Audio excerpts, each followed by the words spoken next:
Hey, what's good, self-direct investors? I hope you're all doing great, and I want to welcome you back to my channel. If you're new here, my name is Jordan, and today we're coming at you with This Week in Cannabis News from January 15th to the 21st. Now, before we jump in, if you enjoy this video or you learned something, please just leave a like on it as it really helps out my channel.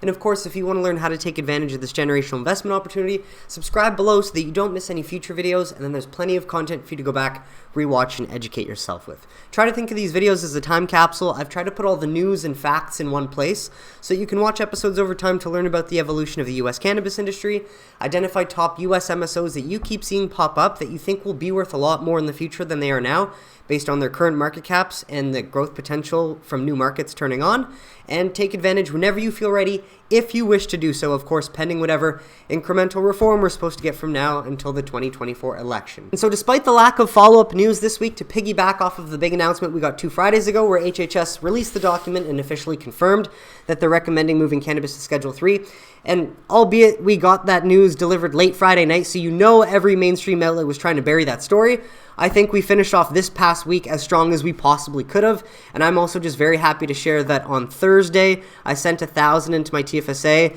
and I was able to scoop up some cheap cannabis shares, pretty much the lowest point that they've hit in the last 2 days, and so I'm very happy about that. And while I do still have heavy Cresco, Trulieve, and Goodness Growth bags, they get a little bit lighter by the day, and I'm just very lucky that I started a job in July and that prices stayed this low that I was able to build new positions, because I think Air Wellness and cannabis are going to do me very well to offset the bags, and then the bags will just make their way back up and then some. So on to the news from this week though. Nats Fertig, although she's insufferable, she confirms some of the speculation that we had, and while we know this was likely the case, we love that a new Congressional Research Services report that came out as this week, 4 pages, confirms that weed companies will stop being discriminated against, unlike any other company in the US, can write off business expenses if cannabis is rescheduled to Schedule 3. Lord have mercy. And so this link to Political Pro will be in the comments, although I think it might be behind a paywall. So a bit more comments down here if you wanted to pause to read. But main thing to bring you to this report about legal consequences of rescheduling cannabis. And so the current legal status under the CSA, the untenable,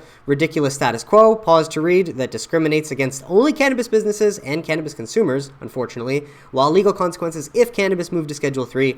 More here if you wanted to pause to read, considerations for Congress, and then of course full links in the bottom. But yeah, main thing here, moving cannabis from Schedule 1 to Schedule 3 would allow businesses to deduct. Boom. Treating cannabis businesses like any other in America, like they ought to have been for the last decade. And so wanted to share this as well because DEA considers rescheduling cannabis, what this means for US and global policy.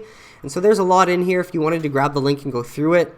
But geez, I'm just trying to find one snippet that gives us a bit of confirmation and hope going forward. And so what happens if the DEA agrees? That's not where I wanted to get to, not about global either. But here, how likely is it that the DEA will reschedule cannabis? While no one knows for sure what the outcome of the DEA's review will be, several sources have indicated that it will follow the HHS recommendation. Who are these sources? I'd love for you to highlight who they are, Forbes. That would be awesome.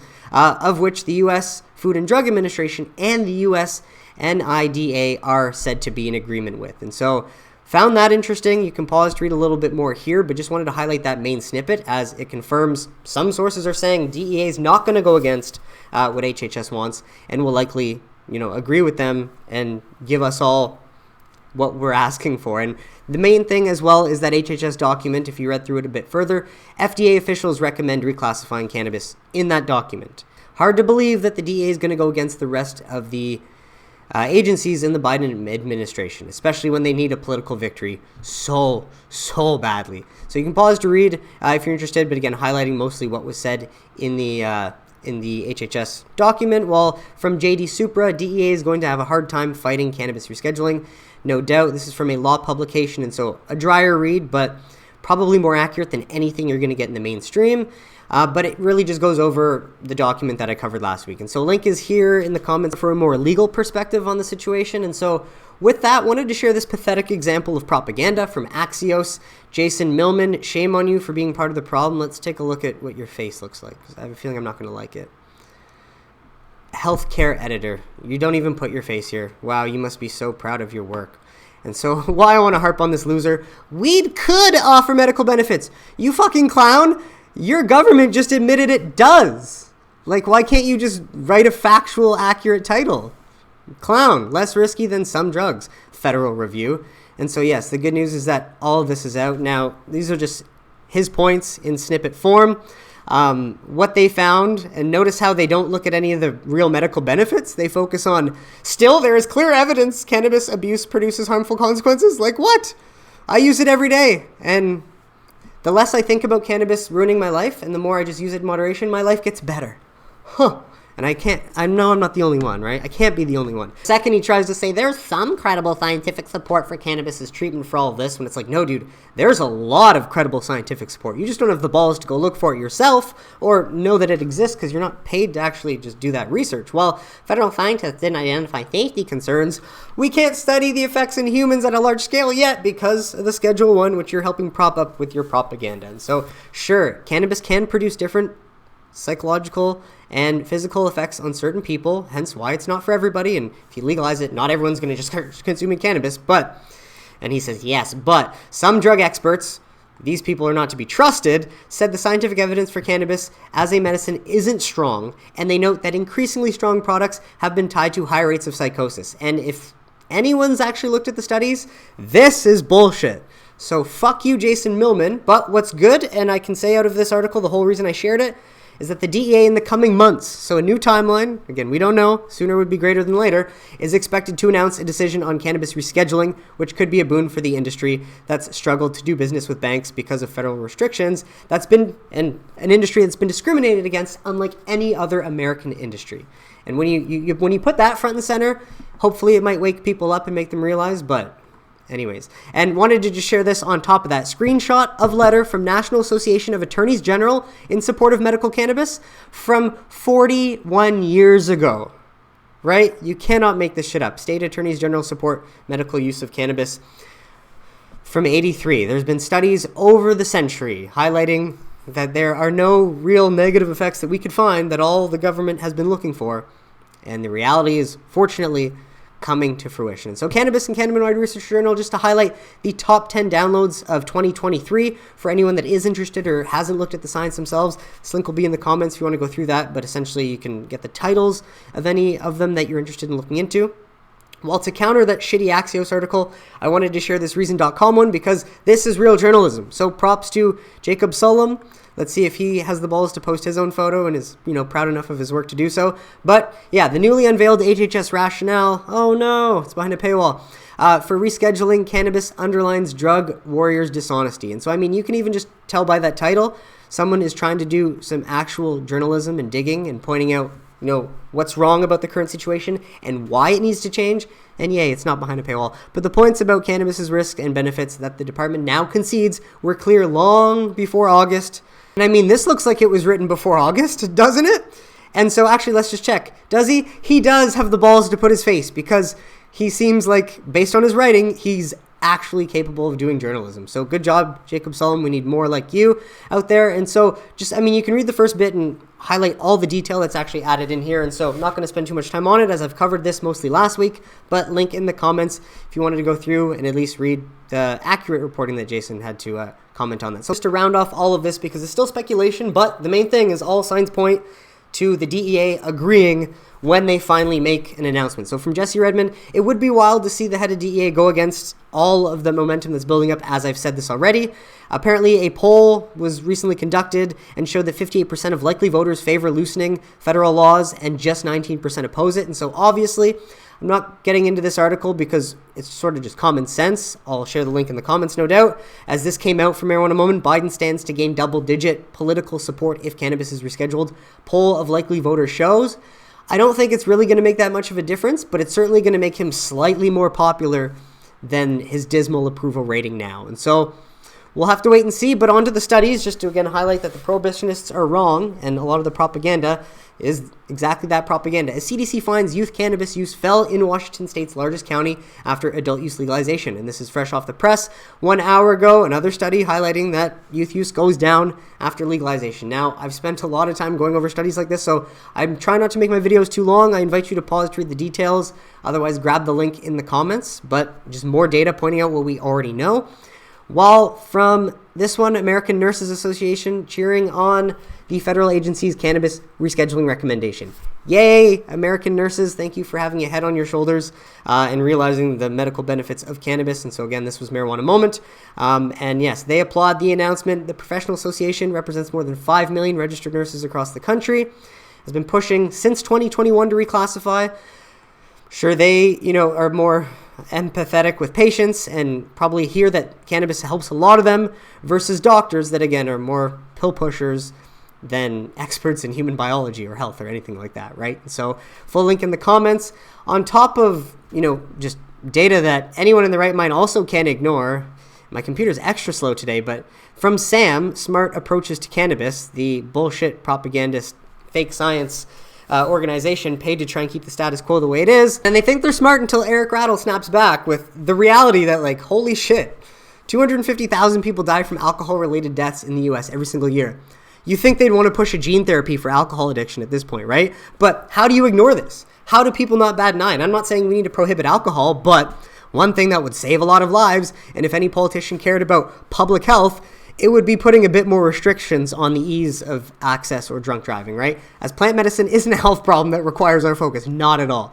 The downside is a rounding error compared to the benefits. What did cannabis do to make Sam feel this way? Sam? Who hurt you? Kevin Sabat? It's not your fault. Luke Nafratato, whatever the fuck your name is. And so for a closer look, obviously the end goal is to deschedule cannabis completely to get it out of any restrictive category so the government doesn't control it and we get it back in the hands of the people. But what a farce. If these fake doctors actually cared about public health and saving lives, they'd be going after one substance that clearly causes a much more dangerous reckoning than any of the others. But clearly goes to show that it doesn't cost much for them to sell their souls and, be arbiters of deception. It's redonkulous. But good news, more studies help shut them up from normal as medical cannabis associated with symptom improvements in patients with major depressive disorder from January 18th. And while it's a small cohort size, 59 patients, again, because hard to do large-scale studies on humans when cannabis is stuck in the CSA where it never belonged in the first place. The data findings are here, but the study authors concluded medical cannabis was well tolerated and the dropout rate was comparable to those in clinical trials of antidepressant medication. Fair enough. Why you ought to have cannabis at least as an option as a safer, non-addictive medicinal alternative for people that find it helps them better than opioids. While patients reported a clinically significant reduction of depression severity, that's promising. Further research seems warranted, 110%. So link in the comments. Well, I found this one from Science Direct as of January 14th, development of cannabidiol derivatives as potential broad-spectrum antibacterial agents with membrane disruptive mechanism. And so this was a little bit over my head, and so I didn't want to spend too much time on it. I'm just going to leave it here and share it with you, but it sounds as if cannabidiol can be used as an antibacterial agent. And somehow it works to disrupt the growth of bacteria. And so here it is if you wanted to pause to read, otherwise full link in the comments. And correct me if I'm wrong, if I misinterpret that, do let me know, but it sounds really cool, and again, more reason to deschedule so we can look at more studies like this on how cannabis can be used to replace existing medicine or as a treatment for, say, flu or COVID-19 kind of thing. Well, this one from PubMed, as of January 11th, effectiveness of medical cannabis for the treatment of depression, a naturalistic outpatient study. Oh shit, I didn't even realize this was the same one as that one from Normal. And so, well, I've already shared that, but the conclusions speak for itself. And so, my bad for cycling, but that's the legit study in the comments. And so, from Marijuana Moment, scientists discovered the exact region cannabis causes the munchies in a new federally funded study, apparently. From Marijuana Moment. And what I find hilarious about this, and I'm glad they're trying to do the studies, but it's like, come on, can we start doing these studies on humans? Because the more studies like this you do on mice, sure, it's good to get this data, but it's still mice at the end of the day. After mice were exposed to vaporized cannabis, researchers used calcium imaging technology similar to a brain MRI to track changes in neuron activity. They found that cannabis vapor attached to cannabinoid 1 receptors in the brain and activated so-called feeding neurons in the hypothalamus called agouti-related protein neurons, apparently. And so the appetite-promoting effects of cannabis sativa have been recognized for centuries. However, surprisingly, the biological mechanisms that underlie the process have remained largely unknown. Why? Because all studies in the past have looked to find cannabis's harms and couldn't find them. So again, if we're looking for potential benefits or other things that would be more constructive and useful for all of us, shit, we could have known this stuff a long time ago, or at least found it a long time ago. And when mice are given cannabis, neurons come on that typically are not active. There's something important happening in the hypothalamus after vapor cannabis. And we now know one of the ways that the brain responds to recreational type cannabis to promote appetite. Put in more scientific terms, the study showed pharmacological activation of CB1R attenuated inhibitory synaptic tone onto hunger-promoting agouti-related peptide neurons within the MBH or mediobasal hypothalamus. And so if any of you guys can explain that for layman's terms in the comments, or explain like I'm 5, that would be awesome. But I think this is their best take at it. Based on the results, we conclude that MBH neurons contribute to the appetite stimulatory properties of inhaled cannabis, the author said. And so very interesting. What does it tell you? The more that we can study this, the more good things we're finding. And so more incentive to deschedule completely so that we can fast track all of these studies. Well, last one, I believe, from Marijuana Moment, cannabis study comparing US and Canada finds that humans in Canada and the US aren't dumb, and they have very similar views towards cannabis, essentially. And we're truly making history, folks, because when you stop to think about it, as of January 2024, nearly half of US states have legal cannabis. That's fucking awesome. And this is nothing but good news as more and more Americans are waking up to the fact that they were fed bullshit for a long time because their personal experience is nothing like the bullshit they were told, which is allowing them to open up about their consumption, accept cannabis as a medicine and not as a bad drug, which it really isn't. And so if you don't think that it is, your experience with it can be a whole lot different, helping normalize it. And main thing is just educating people on the reality and the truth of this plant. And how it can be a good alternative to other medications that people have been using that, might not be serving them well. It might just be keeping them sick and having them going back to doctors and possibly using more and more medication. And so anyways, you can pause to read more of the details or grab the full links. But that's it for studies as we get into some state sales data. As 2023 rounds off and more states are sharing the good news. As from Green Market Report, Michigan cannabis sales topped $3 billion in 2023. As cannabis sales total last year is more than the gross domestic product of 51 nations. That's a fucking wild stat. So it was published with permission from Cranes Detroit, originally published in there, I guess. But think about 305 worth of cannabis for every man, woman, and child in the state this year. 3.06 billion, according to the latest data. So I'll actually put this in the comments as well if you want to go through that. But Michigan operators sold 279.9 million worth in December, which was a massive jump from 260.5 million in November. And remember, I always say that December, we're expecting a big jump from November, up by about 19 mil. That is outrageous.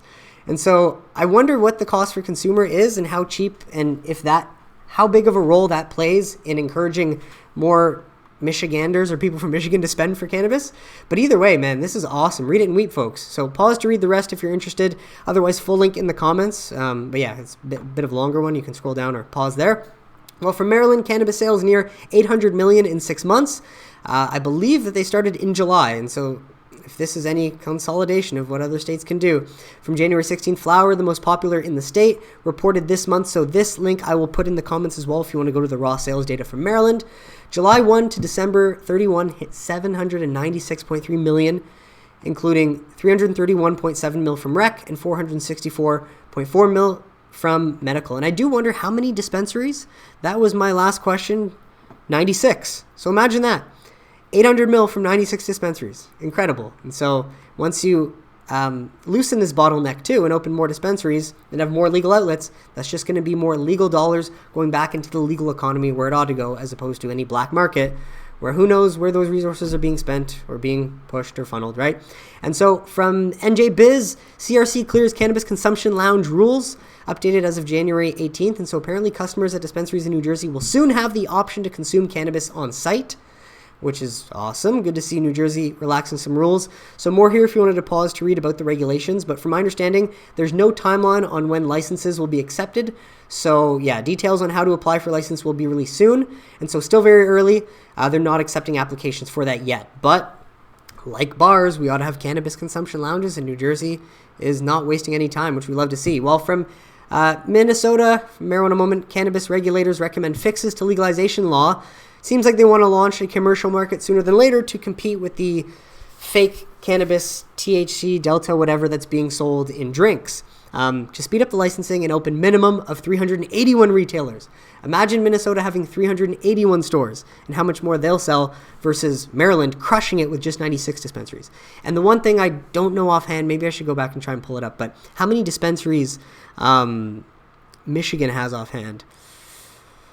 Oh, sorry guys, I'm just going to distract myself. So anyways, if you find that out, let me know in the comments. But good news about Minnesota, at least regulators say the percentage of residents who support obtaining cannabis from unregulated sources remains significant.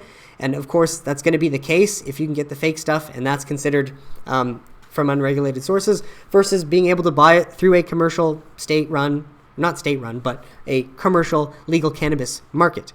And so they're recommending fixing their previous decision to wait until 2025 to launch a commercial market and try and get that going sooner than later. And so I have reported on this being part of Minnesota's plan, I think in my last week's video or maybe a few weeks back, but this is good to reiterate the fact that we might see a legal adult use market with, I'm pretty sure, Green Thumb and Goodness Growth, who are the biggest MSOs in Minnesota, getting a head start in that legal market if they were to actually get legislation done and passed sooner than later, even in 2024. So full link in the comments if you want to go through that. While from Marijuana Moment, Missouri court asks for $3.7 million to continue expunging past cannabis convictions. You love to see this, a state righting the past wrongs and helping give their citizens their lives back. We need more efforts like this. And again, it's highlighting that it's all at the state level. It's a state-led growth story. Everything at the federal level is just distraction, and once we get that switch to Schedule 3, hallelujah, hallelujah, and eventual descheduling, hopefully while I'm still alive, it shouldn't take that long. But good news, Missouri circuit courts have cleared more than 100,000 cannabis charges from people's criminal records so far, a mandate that was a big selling point to, of course, end prohibition in 2022. And so they've asked for another $3.7 million to complete expungements in the coming budget year. And hey, hard to say no to that, especially after the success that they are seeing already in Missouri. And so more here if you wanted to pause to read, or a full link in the comments. While from connoisseurs.io, Florida weekly update from January 12th to the 18th, 2024. Flower market share, I'm just going to, actually, let me just scroll down to the numbers. Looks like qualified patients this past week up to 870,458. So more and more people want a safer, non-addictive medicinal alternative. No new dispensaries were open this past week, and so let's get into it. Flower market share in ounces sold this past week by company. Of course, True Leaf leading the way there. While THC sales by milligrams this past week by company. Pause to read. While CBD sales this past week in milligrams by company. Pause to read if you're interested. Well, we got to go back this way for the total dispensary count. 617. Imagine when that flips for adult use.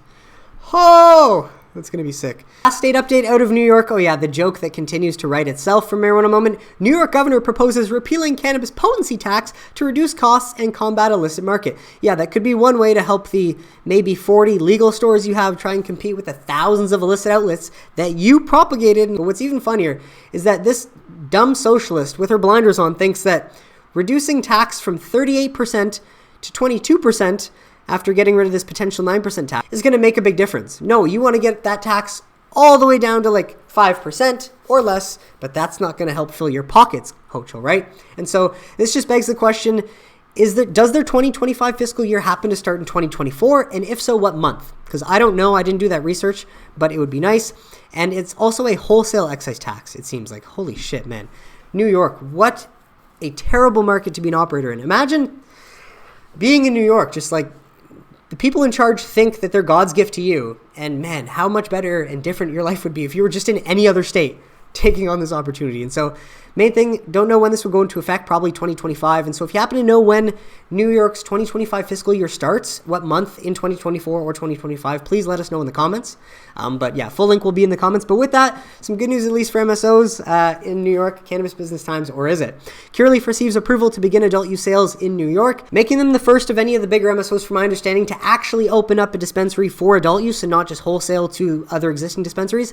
But from my understanding, that means that Curaleaf must have paid that ridiculous $5 million bill, or there must have been some negotiations in the back end with their lawyers from that lawsuit that required them not to pay that. But from my understanding, I don't know if that's been disclosed or not. So long story short, the good news is that Curaleaf will commence adult use sales in New York very soon from one of their first dispensaries, as I guess it got special use approval on January 18th to transition its medical dispensary in Newburgh, New York, the Hudson Valley region to serve adult use customers. And so it could start as soon as Jan 20, which is huge, at least for Curaleaf. Obviously, costs them a lot to get there, but now apparently there are currently 51 adult use dispensaries. And so, hey, love to see that. Slowly, more and more dispensaries opening up, and they're relieving that bottleneck. Reminds me of early days in Canada, but yes. So early on, I will update you. Hopefully, that is beneficial for Curaleaf, but I imagine that's not going to be a big revenue driver for probably till 2025. But with that from Verano, they've announced that they will report their fourth quarter and full year 2025 financial results on February 29th, 2024. And so, what do you know? In about a month's time, we're going to start seeing MSOs releasing their fourth quarter and full year 2023 numbers, which are going to look a lot more promising than any numbers we've seen probably in the last year. And it's going to give us a much clearer picture on what we can possibly expect from markets like Maryland and Missouri that have come online this past year, what we can expect for them in the coming year, and just what Florida and other new markets that could flip are going to add to the bottom lines once 280E is removed as well. So, that day. And so they'll be reporting before market opens on that Thursday, February 29th. I cannot wait to see some of these new numbers. And with that, from our favorite source out of New Jersey, Christopher Norman, while I reported in my last week's video that there was supposed to be a meeting for New Jersey in their Cannabis Commission this past week to approve new licensees, and on that docket was Trulieve, it seems like Trulieve did get approved for cultivation and manufacturing license in New Jersey. And so now they can wholesale, from my understanding, and start to get into that market and try and steal some of the market share that other MSOs are already competing for in New Jersey. While Alabama Political Reporter shares cannabis company files appeal of restraining order holding up medical cannabis process. And who do you think this is? Well, it seems like it's Trulieve Alabama. On Wednesday, filed notice of an appeal with the Alabama Court of Civil Appeals, stating its intention to challenge a temporary restraining order issued earlier this month by Montgomery Council Circuit Court Judge James Anderson.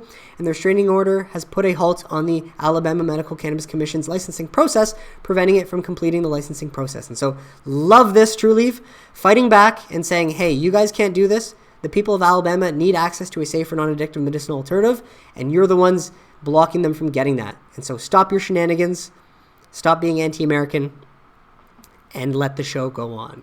And so with that, from some speculative snippets from investment firms, so take these with a grain of salt, but thanks, Todd, for sharing them so I can share it with you because I wouldn't have access. Roth on U.S. cannabis. We believe this is a coordinated effort to finalize Schedule 3 before the November election timeframe. It sure looks like it, I'll tell you that. If DEA concurs with HHS, process will have cleared most difficult hurdle. Expect S3 to be all but solidified with only final timing up for debate. And then 280E going away, adding a lot of profit to these MSO bottom lines. You can pause to read if you're interested. As always, the full link will be in the comments if you're missing some of this part here. While from Bloomberg, Todd Harrison sharing, first time I've seen Bloomberg Intelligence hosting a cannabis webinar. So I believe the link to this webinar is here if you wanted to grab it. That link will be in the comments. But fucking love to hear more mainstream outlets wanting to take part in what's going to be a behemoth of an American-made industry. There are far and few of those left. We need way more of them. Well, from the Dales Report, they had another interview with Pablo Zuanic, January 17th, as of this week. HHS memo released what's next. And so this is a YouTube link. I'll put that in the comments as well with his report. So zuanic.worldflowconnect.net, a 34-page report as of January 15th. What's next? Post HHS memo, what to expect. I imagine there's a lot of good information in here, folks, so you want to grab this link in the comments. Excited to go through that one a little bit later today. And so lastly, a few things just to share before we finish. Wheat Street 420 pointed this out, and so I'm not sure if you saw the story, but Canopy Growth had announced a private placement a couple weeks ago, and then apparently only a few days after that, the person that they made the private placement with, or the investor, basically wanted to get out of the deal, and they canceled that private placement. But apparently they just recently announced a new private placement. And this new private placement, which is like $35 million as opposed to $30 million, the original one, is with a very sketchy lender. That's sort of the understanding I'm getting here. So I'm not going to get into it, but of course, if you're interested, you can pause to read what Wheat Street 420 is getting at. Predatory naked shorters are involved in the newest private placement that CGC announced, which is, again, more reason to stay away, very far away from CGC or some of the other Canadian LPs. But yeah, more here if you wanted to pause to read just some of the details. And so thank you, Wheat Street 420, for going through and digging all this up because, pretty juicy. And so with that, though, update out of Germany from connoisseurs.io, the SPD parliamentary group continues to say that they will continue to try and keep their word for April or so after they didn't keep their word last year. And so what does that mean? Not much. It's just more lip service. We'll have to wait until April rolls around to see if the German government puts their money where their mouth is. But yeah, essentially it's them saying that we're sticking to what we said we would do. Although we said that last year and didn't stick to what we said we would do and kick the can down the road. But April 2024, I've said it before and I'll say it again, it seems to have a ring to it. Well, I just wanted to share an update out of Czech Republic, as apparently they have unveiled their cannabis legalization plan, and they might have unveiled it before my last week's video where I forgot to add that, so my bad. And so their plan, much like Germany, and again, these ads are really annoying. What's even more annoying, though, is, of course, that 1961 drug convention, which stands in the way, preventing Germany and now Czech Republic maybe from launching a legal commercial market, which, again, almost sounds like the UN wants there to be black markets. Otherwise, what's the point of this 1961 single UN drug convention? Fuck that name. But anyways, the good news is that the bill would at least allow for home grow and cannabis lounges in Czech Republic as well. So that's the main takeaway. It's more of a Germany light approach. And so pause to read if you're interested. Otherwise, more in the comments if you want to go through the rest of the story. But we'll update you on the progress of that actually becoming law. Well, apparently Zelensky did sign the medical cannabis bill into law. So while he should be signing a deschedule cannabis completely from any list and give the plant to all citizens who need it for forcing them to be at war for the last however many years, and, you know, for not signing those potential peace treaties early on that they could have, but unfortunately some military industrial complex funding him didn't want him to, hence the war still ongoing. But hey, for those who can qualify for medical cannabis in Ukraine, they will get it. So good for them, but again, everyone in their country should be getting access to cannabis for what Zelensky's put them through. And with that, from MJ Biz Daily survey, 69% of Canadian cannabis consumers always buy legal cannabis products. That's a very promising number. It's hard to know how legit that is. This is very promising, though. Again, the data speaks for itself and really shuts a lot of the prohibitionists up. And it's funny, if they care about public health, they wouldn't want to be for something that keeps money in the hands and flowing into the hands of black markets, right? It just doesn't make much sense. The latest one from 2023 was just 11,700 people. But I think the main takeaway is, I think in 2018, when they only opened 50 stores after legalizing, and then they did a survey in 2019, there was only like 26% of people that bought from legal outlets because there were no legal outlets. And so now the number's going up drastically because we've opened more stores to supply the legal demand. That's obviously no-brainer. It doesn't take rocket scientists figure that out. Really, anyone that can think critically can figure that out. But good news, a lot of data here for anyone that's interested. And while, again, our government is not the most reliable at this point, so take a lot of this with a grain of salt, it's enough to point out that prohibition is a farce, and that we're all glad we ended it a long time ago. Well, last bit, Panama grants 7 medical cannabis licenses. Which companies got them? This just brings me back to the 2018 days. I don't know how long you guys have been investing for, but man, when I was naive and my original cannabis stock pick from Canadian LPs was Aphria, which eventually merged with Tilray because they were the fundamentally healthiest company. But when I was young and naive and learning that Aphria was making deals with countries in the Caribbean, Central America, Latin America, like Jamaica or Colombia, to grow there and sell medical, I was like, oh man, this is going to be so big, can't wait. And they all turned out to be nothing burgers. And so, you know, with what I know now, is this going to add much revenue to Tilray's bottom line? Not at all. I still own Tilray, though, because of the fact that they trade on the NASDAQ. That's it, not because they're fundamentally healthy whatsoever, and because they've made me quite a bit of money in the past. But main thing is, congrats to Panama for getting the ball rolling with, with getting these licenses out so that you can provide a safer, non-addictive medicinal alternative. And of course, the biggest winners here, though, are the citizens of Panama, as hopefully sooner than later they will get access to medical cannabis and help normalize it along the way. But that is it for today's episode, folks. I want to thank you so much for tuning in, and I really hope you got some value out of it. What did you think of the stories mentioned? Let me know in the comments if you have any questions or suggestions, and I'd be happy to address them. But besides that, if you enjoyed this video and you learned something, please just leave a like on it. Subscribe below if you don't want to miss any future videos, and I will catch you next week for This Week in Cannabis News. Have a great weekend, everybody. Take care.